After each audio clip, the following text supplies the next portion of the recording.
Hello, everybody, and welcome to another live episode of the Multifamily Hangout podcast. This is a very, very special episode for many reasons. I'm your host, Adrian Danila, and I want to welcome all of you in the audience that are watching us, and you're hanging out with us live today. First, I'm going to start with introducing my new co-host, Chris Moreno. Chris, welcome to the Multifamily Hangout. Uh, I'm super, super excited to have you here. Please say a few words for the audience. Yeah, I'm excited to be here. I can't wait to get started. I love learning and very curious about people's histories. So whether it's multifamily operations, technology, investing. So with that, let's go ahead and jump into it because we got an exciting guest for today. Before we dive into today's episode, I'd like to extend a special shout out to our esteemed sponsor, Apartment Snapshot, the revolutionary platform, the first gamified performance and employee engagement tool designed explicitly for multifamily professionals, is transforming the way we approach performance and employee engagement in this industry. I want to thank again our partners from Apartment Snapshot for making this podcast possible. Now, Chris, I'm going to turn it back to you, and I'll let you introduce our special guest for today. So I couldn't be more excited than to have the esteemed and oftentimes goes without any introduction, Steve Hallsey. Steve has an amazing career in the multifamily industry, having been at multiple companies, or recently as a managing director with Partners, the president and CEO of Family Residential, many, many more. And he's seen it all. But I think a lot of people don't know he's also been a coach in college football. He's a mountaineer, an outdoorsman, and an incredible leader. I'd say a really humble leader in everything he does. But he's incredibly intentional, and I love that about him. So I want to give a big thanks to Steve Hallsey for taking some time out of his day to share some of his stories. So, Steve, welcome to the podcast. Thank you very much, Chris and Adrian. I can't tell you how excited I am to be on this podcast. I've listened to many of them, and I'm always very interested in people's thoughts and how they perceive our industry and how they're contributing to it. So I think what you're doing with this podcast is sensational and is much overdue, in my opinion. Absolutely. And I know, Steve, you worked your way up through multiple positions. And you've been even pulled out of retirement, I believe. So could you share a little bit? Yeah, twice. Can you tell us a little bit about your multifamily history, maybe even how you got into it? Yeah. Where you've gone, and then we'll dive into some questions after that. Well, I think you did a very good job, Chris, of introducing me and talking about some of the highlights of my career. Most recently, I've been a partner at Wood Partners, one of the largest development companies in the United States. We're opening 42 new assets this year at Wood Partners, which is a phenomenal number of assets to open and lease up in a very short period of time. Before I was at Wood Partners, I was the president and CEO of Family Residential for 14 years in Chicago, which was a tremendous experience. Once again, another very good management company and a very good developer of multifamily assets. Before that, I was the president of Charles E. Smith, which was one of the largest REITs in the United States, out of Washington, D.C. Before that, I was president of Western National out of Southern California. So I've been across the country. I think I know most of the major markets in the United States. Someone once asked me if I would want to start over again and do it all over again, and I say absolutely not. I've met so many outstanding people. I've had so many tremendous opportunities. I don't think I could ever duplicate what I've been able to contribute or what I've been able to achieve in the multifamily industry, which is a tremendous industry, one we should all be very proud that we're participating in, either as a supplier, vendor, or in managing or operating or in maintenance. It's just a tremendous profession. Steve, such an outstanding career, a leader, an executive in the industry, and an inspiration for many. We're going to get deeper into that in just a little bit. We have some inside information from some of the people that you have touched over the years with some specifics, right? It's nothing tricky, but it's just something that I'm sure that you will enjoy hearing from some of your previous employees, some of your previous team members.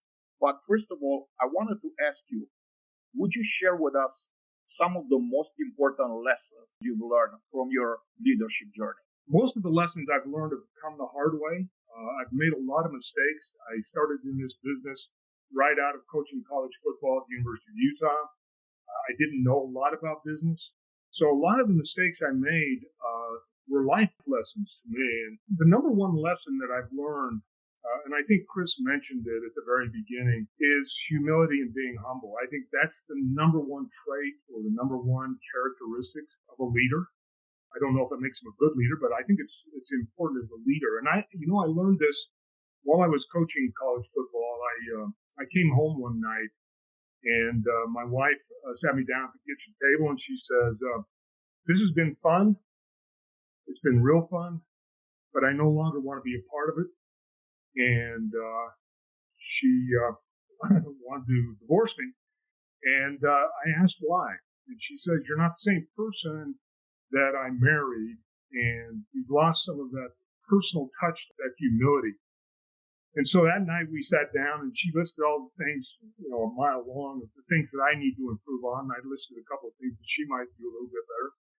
But it was a real life lesson to me to really look at myself from an introspective perspective and say, to really get and touch people, I think you've got to be humble. And the second, I think, is being transparent and authentic. Let people see you as who you are, no matter what your position, no matter the title. Be the person that you are. I think people recognize authenticity. I think they appreciate authenticity. I think they open up authenticity. I think they're more open at the table. I think they're open to discussions when there's some transparency and there's authenticity associated with that. And the third lesson I learned was how to listen. My wife says I don't, but I try very, very hard to have an open mind when I'm listening, and more importantly, from an emotional standpoint, have an open heart. It really hit home to me on this authenticity perspective is when I had an opportunity of coaching with a great coach at a great university in Nebraska. I was at a clinic that he asked me to coach at, and boy, I was on the field and I was screaming and yelling and I was doing everything that I thought a coach should do. And after the practice, the coach came, put his arm up around my shoulders, and he says, "Who were you today?" And I said, "I was Steve Hallsey." He says, "No, you were coaching like somebody you have seen, but that wasn't Steve Hallsey. Be Steve Hallsey. Be who you are." And that led to me listening. You better listen. You better listen to the criticism. You better listen to what people are saying, or you're going to disconnect from those people. And the next is collaboration. I think a leader, whether a good leader or a bad leader, is to collaborate. Listen to people.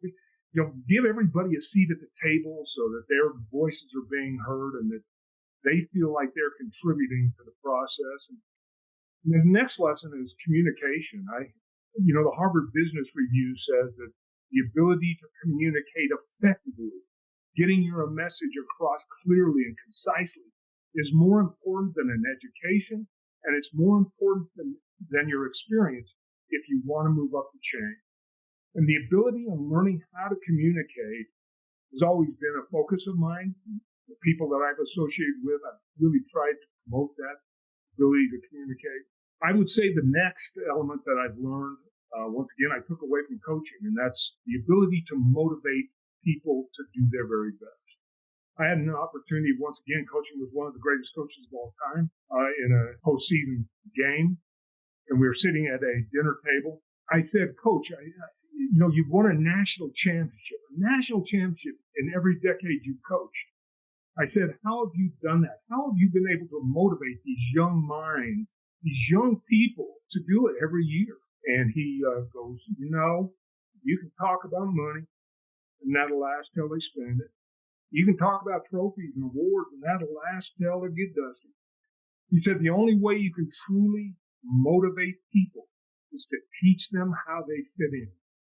If you can teach every one of your associates where they fit into the organization, what they contribute, how they contribute, you are truly motivating people." And that was a big lesson for me, is that it's my responsibility to teach that person where they fit in, and how they belong. And I would say the next one is execution. One thing that I learned is everybody in this industry knows the fundamentals of this business. And same thing in coaching. Everybody knows the X's and O's. But the truly great ones, the people that achieve more, the people that are constantly winning championships, companies that are constantly winning awards, are those that execute exceptionally well on their strategy. They know their strategy, they execute on that strategy, and they make execution a key part of their basic operating philosophy. And so I would say, Adrian, those are the 7 lessons I've learned. They probably don't apply to anyone else on this call, but those were all very tough lessons I had to learn and be a part of. You mentioned how everybody fits in, and you basically made a parallel between sports and our business. And I'm very passionate in saying this. I think that sport teams are better ran than most businesses in general, right? And this will apply to multifamily as well. Somebody else told me once, teams that don't train don't win. One of the most simple statements. And when you put that into practice, when you say it in multifamily context, it's kind of like you lit my face up. I had such an aha moment. For someone that's been a coach for so many years and a successful one, what's your take on teams that don't train, don't win? And then the fact that we should be probably taking more from sports teams, professional sports teams, and implement principles and ways of doing things, execution, so we could be more successful as companies, as industry in general. That's a great point, Adrian. You call it training, I call it execution. I think that ability to understand what the game plan is, whether it's, how am I going to maximize my rents, or how am I going to work better with my vendors and suppliers so I'm leveraging them more effectively across my platform? You've got to get that indoctrinated. You've got to make sure that everyone understands what those principles are, what those elements are of success, and then constantly talk about them, constantly review and set metrics that apply to them. And that way you can measure the success that you're having during those execution periods. As people begin to perform, you've got to have some way of telling them how well they're doing, and being visible and being present and watching people, and not just sit in an office. One of my greatest thrills was getting out on site and putting my arm around a service director and going to the shop. I could tell how well a property is being managed by the shop.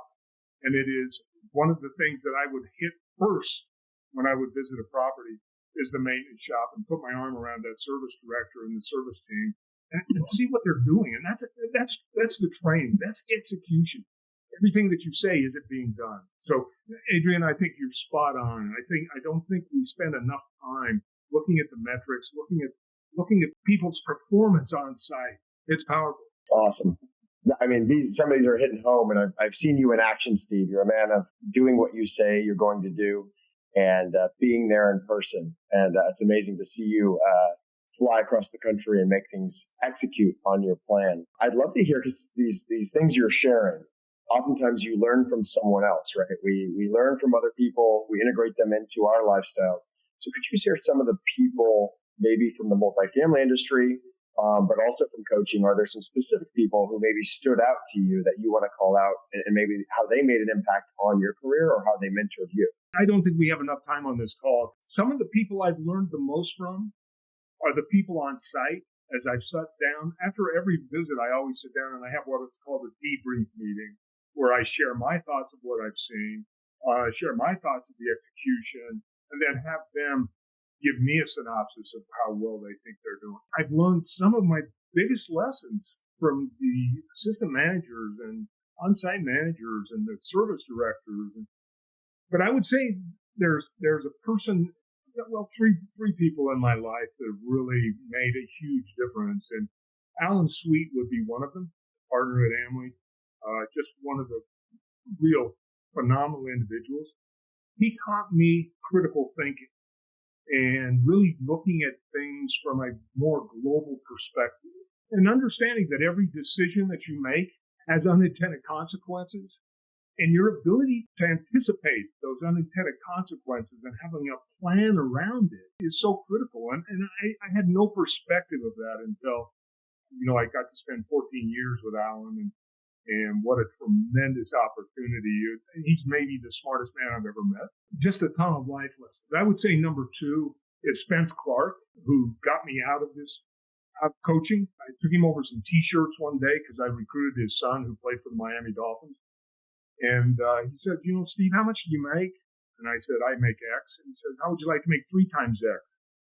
And I just, my defense had just given up a record number of yards to Steve Young, the great San Francisco 49ers quarterback. And I said, maybe this isn't my profession. Maybe I'm not a defensive coordinator. And he says, I would really like you to be a part of my team, Clark Financial. I'd like you to be a financial advisor for all these pro athletes. He taught me the importance of building teams and understanding teams and team dynamics and how teams fit within an organization, from accounting to operations to acquisitions to development and all those different aspects.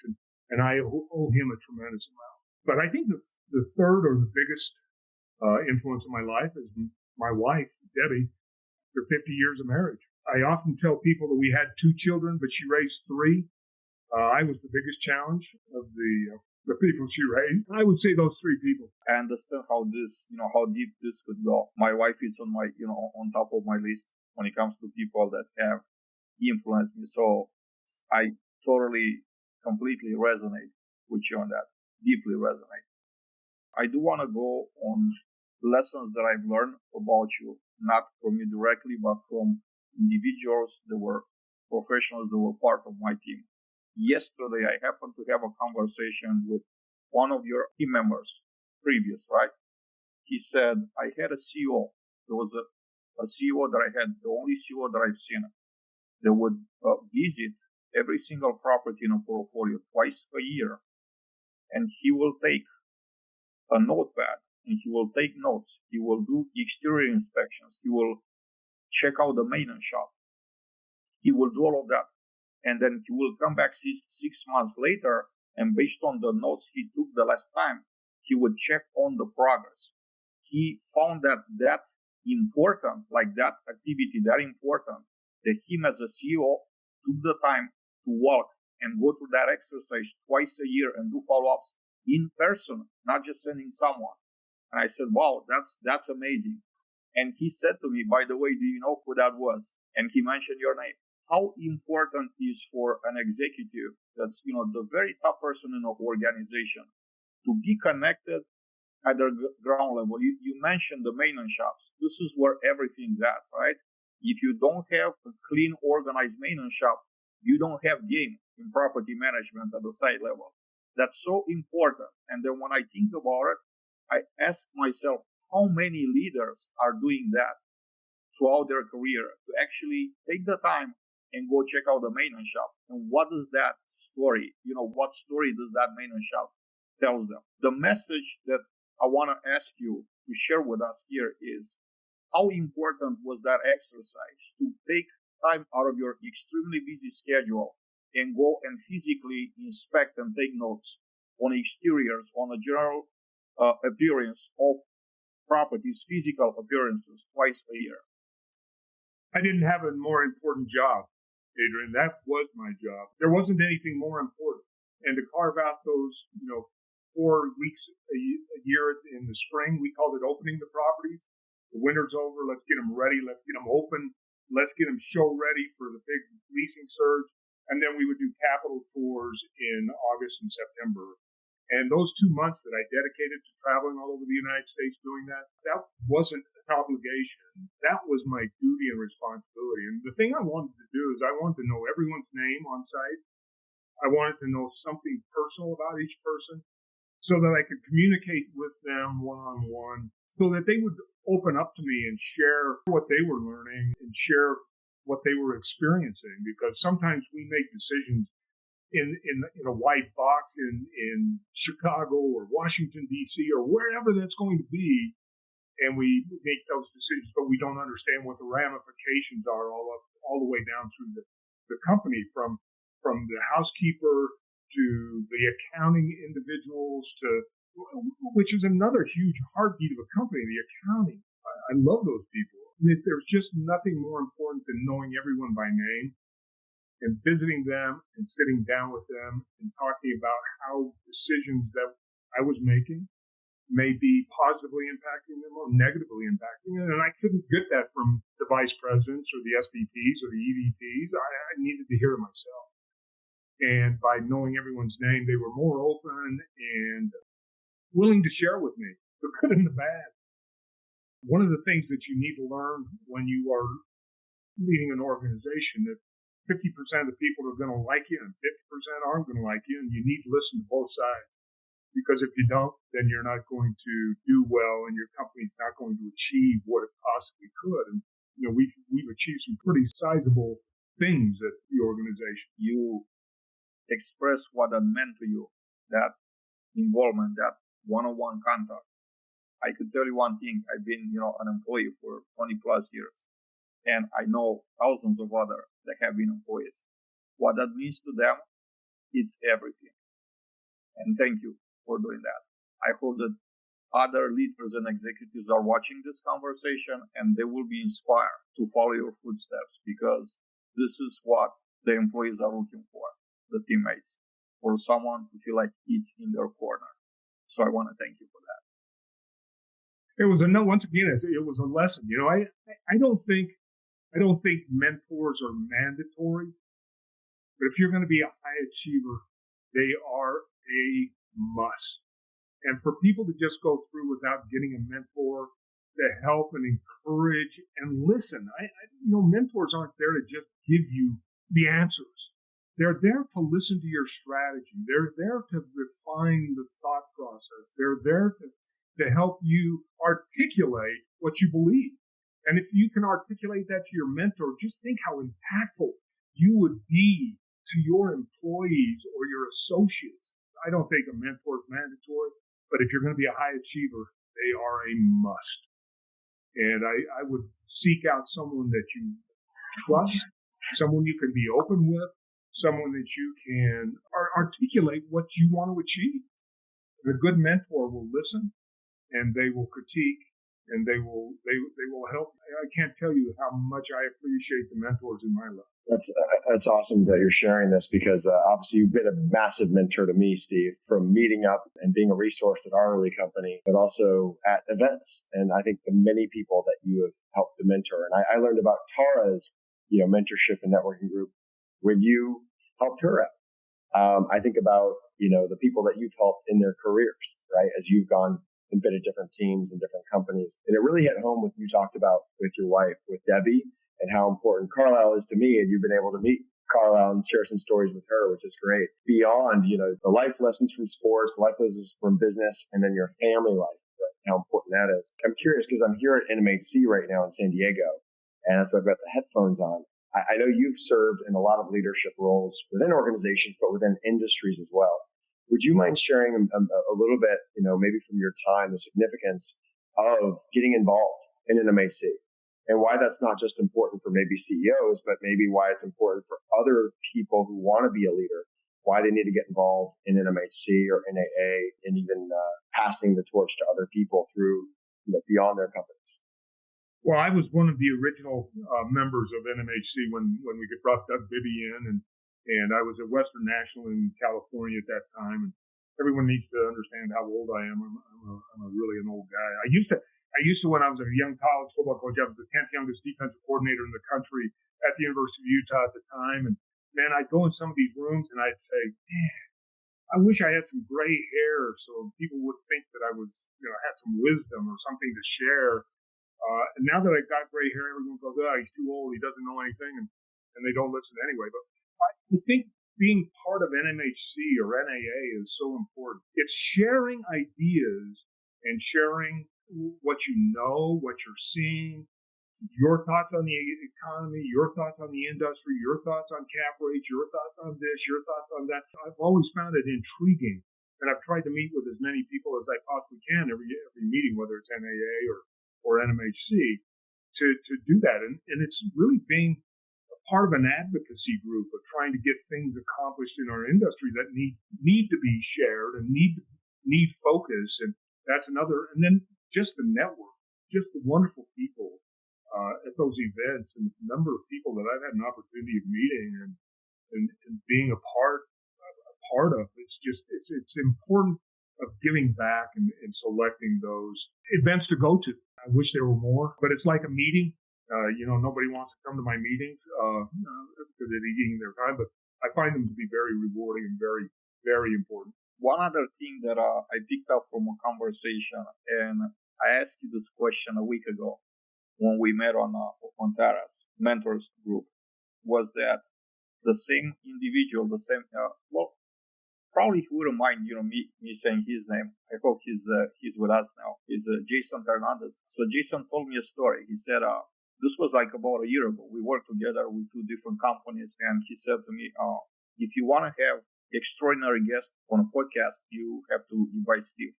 Such a leader, such an inspiration. And he explained, he said, we're hearing all the time, all day long, we're hearing this is part of the growing pains. Steve was the person that told us when I worked with him at Family, he told us there's no such a thing as growing pain. We're not doing this here. Growing pain is not what we do here. Please explain this saying. Why did you not accept the fact that some people use this? Sometimes it's an excuse. Sometimes it's just another way of saying, well, it's the way it is, right? This is how the industry is. This is how companies grow, through pain. Why was that, you did not want to accept that we're having growing pains?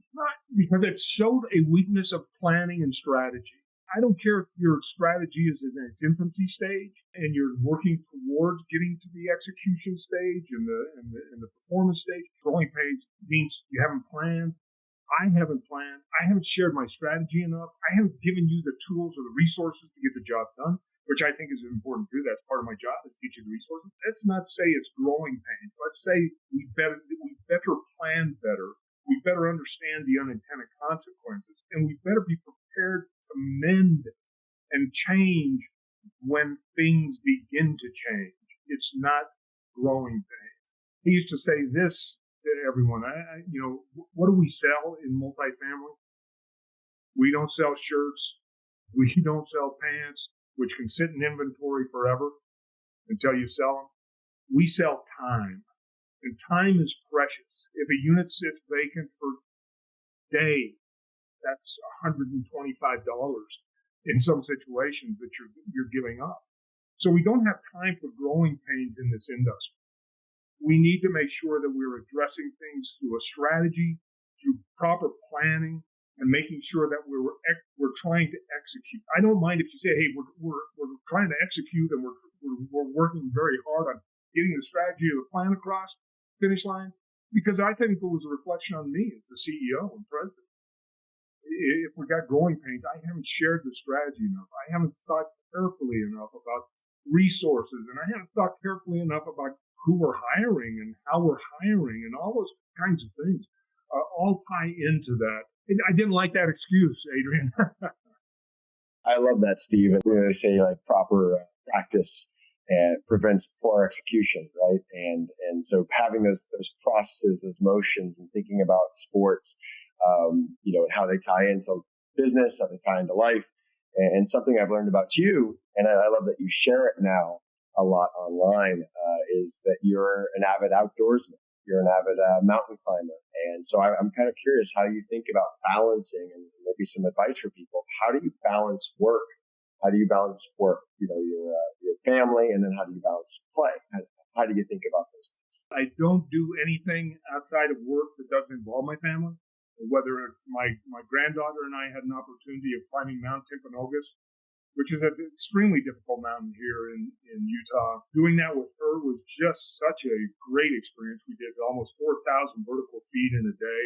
It was a leg burner. But to watch her go through that process, she works for Goldman Sachs. She's in their legal department in Goldman Sachs.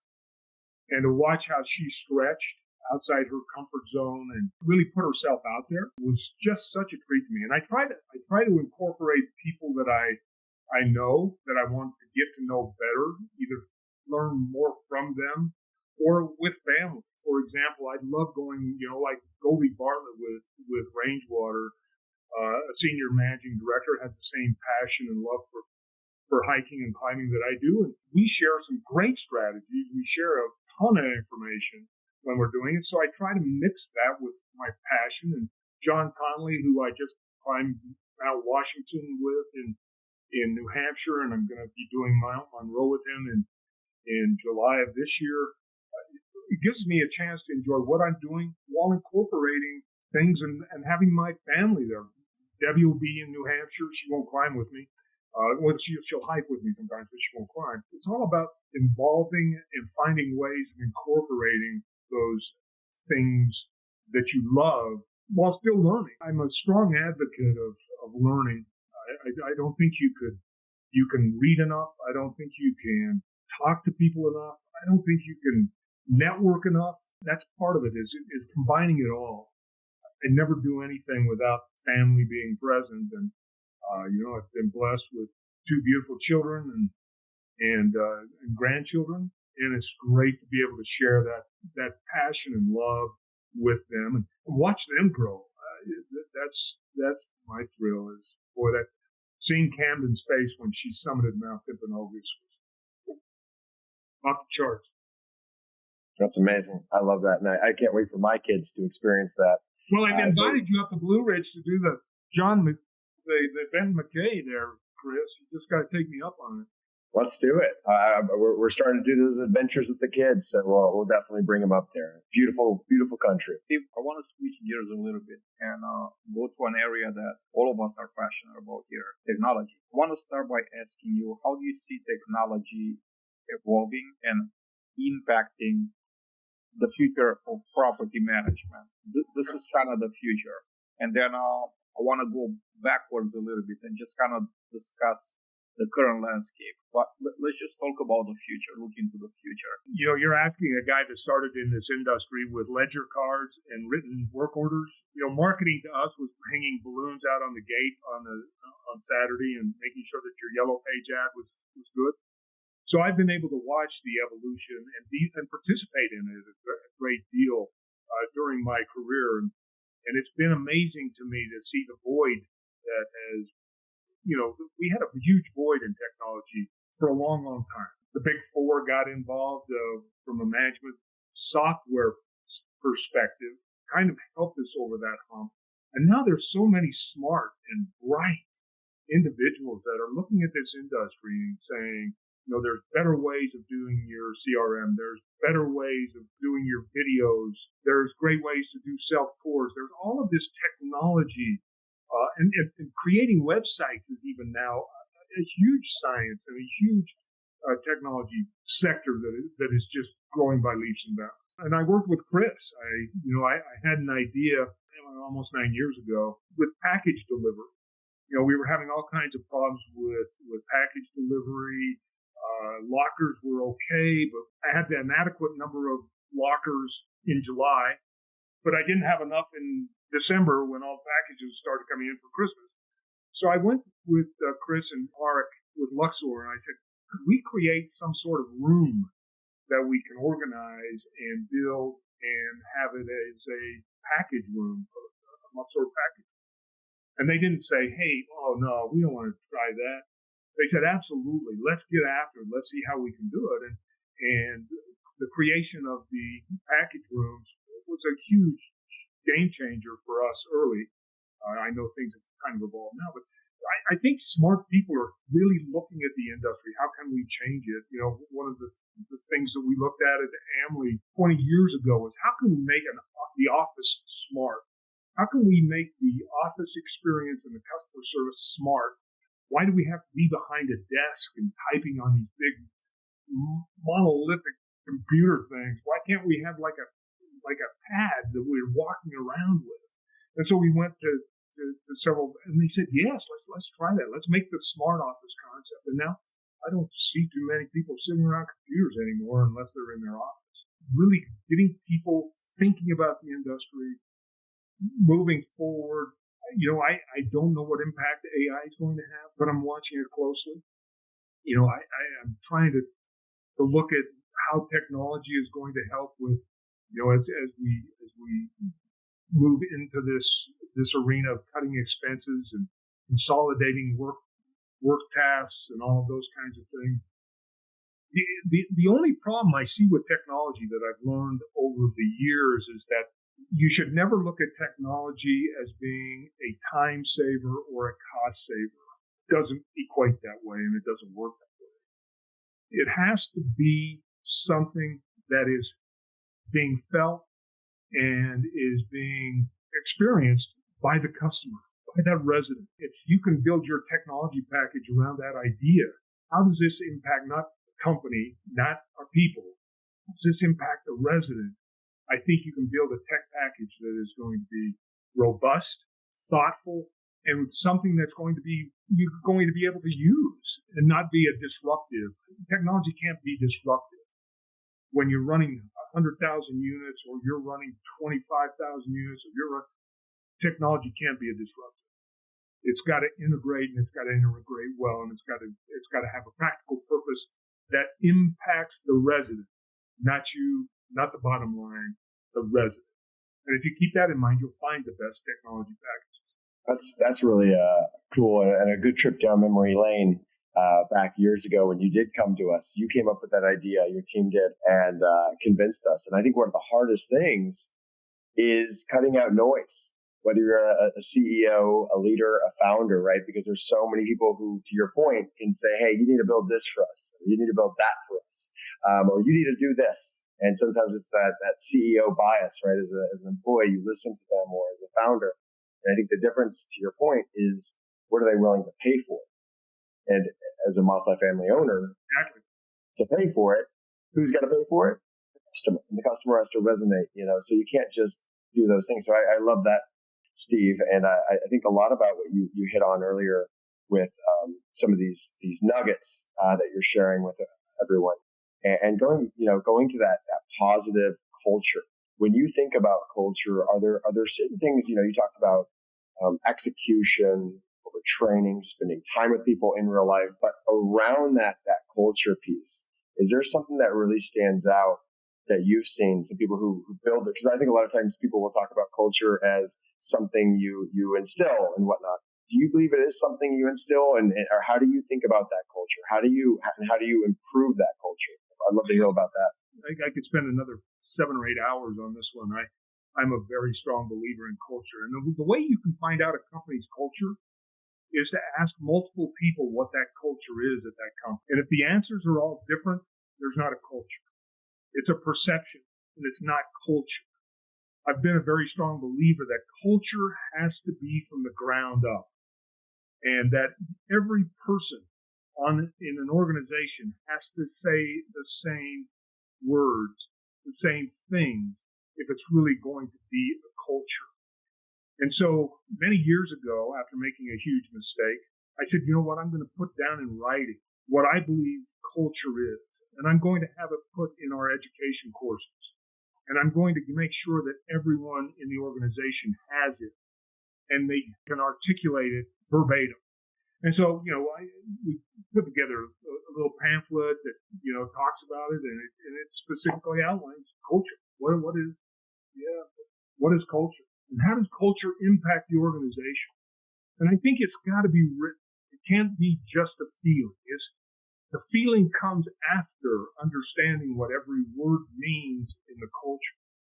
And I think that culture has several elements. Number one, a great culture has collaboration. I think the ability to collaborate, the ability to listen to people, the ability to create synergy is absolutely critical. The second thing that I think is very important in a culture is having it non-political and having no cliques in an organization. And the only way that you can do that is being present as a leader in that organization and making sure that you are looking at and you're participating and you are really involved in that process, because I would not allow any politics. You want to create a clique or something, it's not going to play here. The third element of a great culture, which we talk about a ton, is respect. Be a respectful organization. Be respectful of your associates. Be respectful of your vendors and suppliers who are just critical to your industry and to your success. And I try to be an example of this. No egos. Be respectful. Egos are a destructive element. It almost destroyed my marriage. Just making sure that you get the egos out of there, and then make sure that the environment is collegial, that everyone is trying to compete to be the best, but no one's being or throws up a block to someone else's success or doesn't cheer or encourage. So being collegial, creating that collegial environment, and then having fun. I think that's part of it. You talk about college football, and everyone asks me, what was it like to be a college football coach? I mean, there's only 134 major colleges in the United States. There's 10 guys on each staff. So there's only 1,340 guys in America out of 365 million people that do what you do. So it's a very small group of individuals. They said, what was it like being a college football coach? And I said, there's no other profession like it in the world. Your job is predicated on the psyches of 18-year-olds. You get to show 75,000 to 100,000 people what you've done all week on Saturday. And then you get to read about how stupid you are on Sunday morning in the newspaper. It's important that you have fun, and building that fun aspect into your business or into your culture is so important. It doesn't mean that you're not focused on metrics. It doesn't mean that you're not focused on performance. It doesn't mean that you're not getting the best out of employees. It's have fun. Enjoy what you're doing. And I think you do that by the next element, I think, of a successful culture is making sure that there's a very good recognition program that's built off of performance, not off subjective criteria. I think that destroys a company is when they, someone is kind of a favorite and so they get all the awards. But having measurements that you can document and say, this is why this person is being celebrated. Being innovative, I've believed my entire career that you've got to be on the innovative edge of all things. You can't sit back and wait. You've got to be the person that is pushing innovation. You've got to be talking innovation because you want people to think into the future. And then the last is I want an organization that's energetic. I want enthusiasm to be the word of the day. I want people to be inspired. I want them to be motivated. I want them to be energetic. I want them to feel like what they're bringing to that job that day is the most important thing they can possibly do. And so those are the elements I think our culture. And if everyone can say that in your organization, this is our culture. This is what we are. You will have a strong culture. You'll have a culture that's well respected. You'll have a culture where you can. I think one of the biggest challenges we still face in this industry is, number one, is finding, recruiting, hiring, educating, and retaining great talent. And if you can create a culture that is as vibrant as you want it to be, that's how you keep people. That's how you entice the best of the best. And, one of my hiring criteria that I've always held very high in my estimation is we hire people with high abstract reasoning. And we did a test. We would test people on their abstract reasoning because I knew I didn't have to supervise those individuals. They would find the answers to things. I didn't have to manage. We could build with abstract reasoning. You can't if you're constantly critiquing, you're constantly helping, so surrounding yourself with great people also helps build that culture and creates that environment that people want to be a part of and play for and be proud to wear a Wood Residential shirt or whoever you are. That's my idea on culture. And I love that whole concept. I once had a coach that I was working with, and every time he would get to the chalkboard, he'd put team and he'd spell it capital T, capital E, capital A, capital M. And I'd say, why do you always capitalize? He says, because there's not a letter in there that's not important. And that's the same thing you want to give to your team, is there's no one individual on this team that isn't important. So that's why in every email I ever send, anything I ever do, team is always capitalized, because I want to remind everyone that everyone in this organization means something and is important. Before going to my next question, I do want to acknowledge all of you that joined us today, right there. You're in audience, awesome comments that I read throughout this entire hour. If you do have a question for Steve, please, don't be shy. Type it in the comments. I'm going to keep an eye, and we promise that we're going to try to take the question before we end the conversation. My next question for you, Steve, is about centralization. So I wanted to ask you, centralization in multifamily, is this a real thing or is it just a buzzword? Adrian, I don't know whether it's just a buzzword or is really going to change the industry. I think there's some growing pains, to use a term, because I don't think it's well planned yet. I don't think people understand it yet.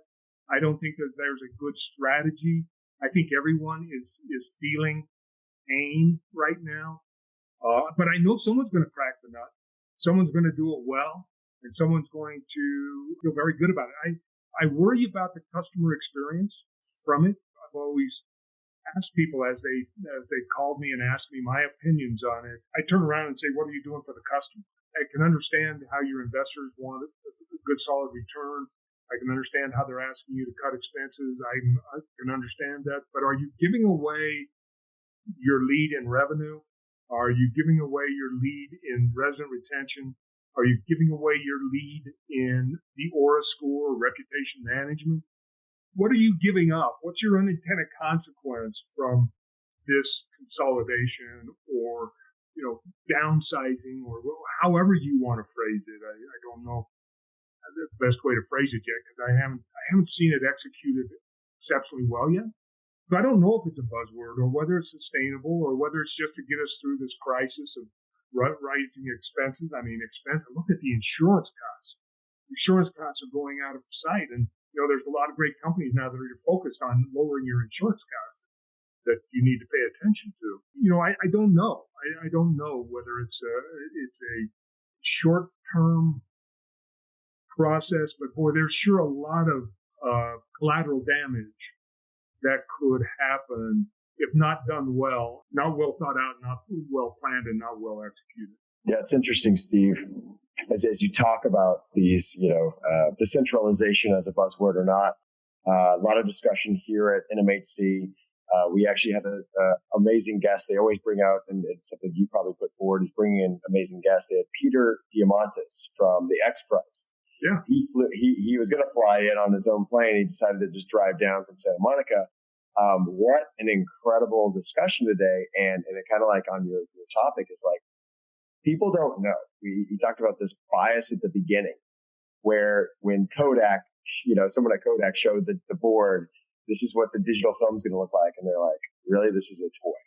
And he's like, there's this bias at the beginning of uncertainty. Yeah. And so he talked a lot about what he thinks for multifamily could be AI is going to disrupt so many parts of our lives, but also health. And I thought that was really interesting. And he kind of tied in the health aspect of how if each person on our planet lives one more year, that creates $38 trillion more a year in the global economy, changes your dynamics of where people live and how they live and the things that you think about. So I wanted to, on this topic of, thinking about challenges for multifamily operators, whether, like you said, insurance or rent control and things. How do you think about the health of our buildings and the health of the tenants and like how big of a focus is that for you? Yeah, I think that once again, that's exactly what I'm saying, Chris. You're hitting the nail on the head. What are the unintended consequences from it? And are we putting the resident and the customer first during these decision-making processes because they're going to pay you a premium rent if they get certain things? They're going to pay you a premium rent if you do certain things. They're going to pay you. They're going to stay longer, which reduces your expenses from a turnover standpoint. But there's lots of unintended consequences that I think need to be thought out. I think it's coming. I think centralization. There's lots of areas where centralization can be highly impactful. It's like a survey I did, several years ago, many years ago, what I call the transaction summary. And we looked at a month in the life of every employee on site. And we said, how many transactions does this person have with the residents? And the manager had maybe one or two a month with residents. The assistant manager had a few more. But the housekeepers, the service personnel, they had over 150 transactions with residents every month, whether it was showing up and cleaning up the garbage cans, whether it was cleaning hallways, whether it was saying hello, whether it was doing a work order. And so if you take those people out of the equation, who's going to be helping with that transaction level of involvement with residents. I lived on site. I lived on site last year on one of our properties because I wanted to experience it. I wanted to see it firsthand. I don't know what that does. What's the transaction volume, and what does that lack of transaction volume do to the resident and their site? Chris, we know that you have a hard stop at the top of the hour. I know Steve doesn't, so I'm gonna take advantage and have a couple more questions after you break. But first last impression, wrapping up the conversation for today and being a co-host for the first time today. Any final thoughts, Chris? Like Steve said, his wealth of knowledge. Every time I talk with Steve, I get to learn something new, and it brings a smile to my face every time I think of Steve. I think one of the things I've gotten from him is the optimism. He definitely adds confidence to the people who work for him. You're seeing in the comments people who've worked with Steve and gotten to know Steve and made a major influence in his life. He made just a massive impact not only on my work life, but some of the things he's mentioned that are reminding me of now how I interact with my family members and my kids. I think it's so true, Steve, about work and life and how they transcend each other and how we spend our time. So really, I think the intentionality for sure, Steve, has made a big impact on me. It really hit me when you were talking about your marriage and your wife and myself. And I realized the same thing for me, that I was spending too much time not being intentional with my wife and my family in the early years. And so that's something I really resonated. So I do have to jet, but I really appreciate it. I can't wait for round 2, Steve, to do this again soon. I don't think we'll have anybody on the call if we do a round 2. Yeah, definitely. Thank you so much. But I'll let you continue the conversation because I know there's a lot of people who have awesome questions they want to ask you. And but I look forward to seeing you soon. Thanks, Steve. Chris. I appreciate you. I have some great questions from the audience, and we promise that we're going to take a few questions. First one is from Weston. Weston is asking Steve, does multifamily management differ from state to state, city to city? Meaning, if I was a leasing or portfolio director in New York City, how would that role differ or transition to, let's say, San Diego? I think it's transitions well. As long as you know the 7 core competencies of our industry, those fundamentals play over whether you're in New York or whether you're in San Diego. The specifics of a market, yes, those are different. How you attract residents, what's going to be the big draw is very important. But if you're transitioning from one state to the next, and you know the 7 core competencies, customer service, revenue management, financial management, the basic fundamentals, operations, those 7 fundamentals of our business, you'll be successful anywhere. A clean property is a clean property. How you merchandise, another of the 7 core competencies. All of those kinds of things play well, and it's just learning the market. And a market is specific. The residents are specific. What their expectations are specific, but those are easier to learn than the fundamentals of the business. This is from Shazia. What areas of improvement are needed in today's leadership? You touched on egos and losing focus on the customers and employees. Can you go into the dangers of transactional culture and the impact on the business and retention? Of course, I think they're referring to employee and resident retention both as they go hand. Yeah, once again, I think your culture speaks to your residents. If you have a good culture and you brought in the right people to run an asset, you'll do well. And one of the things that we try to preach is making sure that you are interested in that customer. And the same with our leadership. The same with the way you retain employees. We created what we called the 4 commitments for an employee and what an employee should do for a company. And I think if you espouse those 4 commitments, as a company, we're going to commit to grow and enhance your career through good education programs. We're going to train, coach, and mentor and give you the resources necessary to get your job done. We're going to be in a supportive environment, free from harassment. We're going to be a competitive organization when it comes to compensation. And there's 4 commitments that I want from an employee. And number 1 is treat every resident and employee with respect. Number 2, treat your fellow associates with respect and listen. Number 3, learn and execute our policies, procedures, and business practices. And 4, Give 100% of your time and talent while you're here. You may be looking for a new job, but during the 8 hours you're here with us, please give us your very best and make sure that you're giving us 100%. I think that's how you create that environment that's flexible, that is perpetual, and that continues to grow. And it's just, I think it relates to your residents as well as to the employee. Steve, it's been a real honor to have you today. I'm always inspired. I could listen to you for hours, for days. We're so lucky. We're lucky that you're around. We're really lucky that you're here supporting us, right? Not so many people do that in your position, right? Sometimes I try unsuccessfully to get some of your peers on here to share their wisdom with us and inspire us. And you're one of the very few that are always like, no question about it. Yes, how can I help? So I'm super grateful for that. It means a lot to me, and I think Adrian, it's a great honor for me. There are no more important people than the people that are on this call and the people that we have to support. So my time has always been focused on the people. It's too bad that more people don't share that. Hopefully that others will get inspired by you, other executives and leaders, and we could get them. We'd love to have them here. I think this is so important again, and it's just so much needed in our space. Any final thoughts for today? I don't. Once again, some very, very good questions, Adrian, and I'm always open to anyone that wants to talk, wants to share ideas. I'm always available through LinkedIn or through any other sort of way. Anything that I can do to help the industry, I'm willing to help. I love giving back to the industry, and what you're doing, Adrian, is very important. Don't underestimate your impact.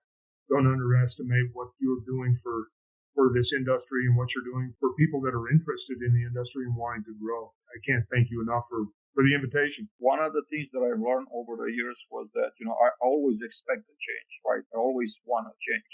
But then I learned the hard way. If you want change, you have to become part of that change, or you have to be the change. Right.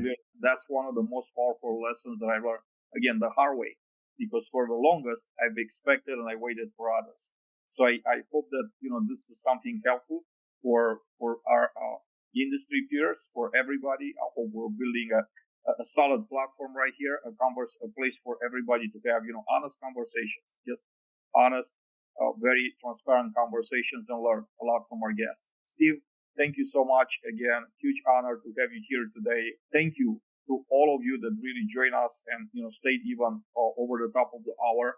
I do want to announce our next guest, which is going to be next Thursday, is Sherry Druckman. She is the Vice President of Legacy Property Management. That's going to be another interesting conversation. I want to thank our sponsors from Apartment Snapshot and our friends. Without them, this conversation wouldn't be possible today, so we're grateful for the partnership. Again, thank you all for being here with us today. Live, we're waiting for you to come back next Thursday, 3 p.m. Eastern, for another episode of the Multifamily Hangout. Have an amazing afternoon. Thanks, Adrian.